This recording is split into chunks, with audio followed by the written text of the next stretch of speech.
So we have been participating in the Kenya International Investment Conference that started on Monday. Today's session was the entrepreneurship session that discussions were around unlocking challenges facing SMEs in Africa.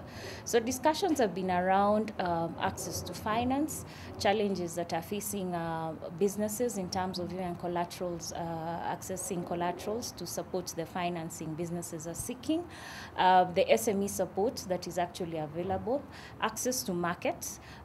Once these businesses and investors have their products, how are they accessing the market? We equally had the private sector in the room, commercial banks, and demystifying that they actually are in a position to actually fund upstream and downstream businesses and SMEs.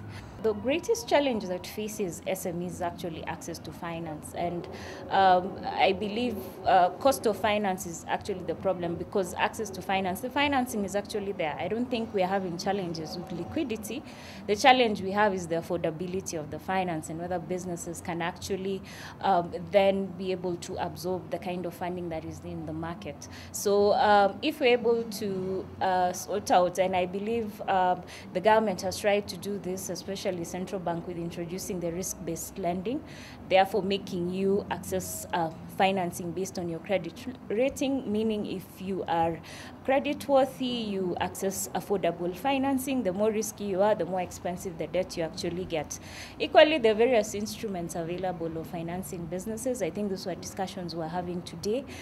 We not only have debt, we have equity, there are venture capitalists looking for opportunities to invest. Equally, there are angel investors looking at startups and ideas that they will be willing to invest and nurture to see them scale up. KBC as introduced is a developmental financial institution, and we use various instruments in terms of financing, and that's either equity or debt.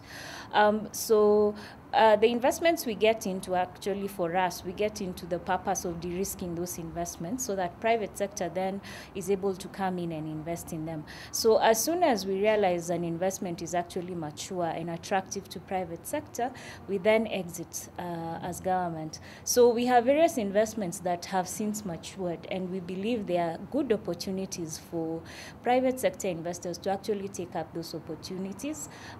We have the hotels, various hotels that we are divesting out of, like Kenya Safari Hotels and Lodges in Mombasa, Sunset in Kisumu.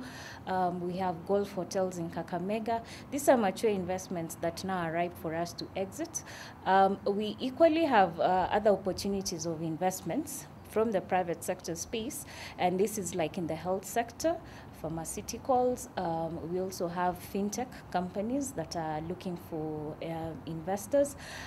Equally, we have government-led projects that require private sector investment through various models. You know, there's also the PPP model. So we have the Ndongokundu grain bulk handling place or station, that is, and then we also have the liquid bulk terminal. We equally have various investments in the special economic zones that would be looking at infrastructure development, setting up of sheds. So there are very massive opportunities available. As KTC, we have packaged both the government opportunities and the private sector opportunities to be able to showcase, to be able to, for investors to actually have a gateway into our country, into Kenya, and hopefully also elsewhere in Africa.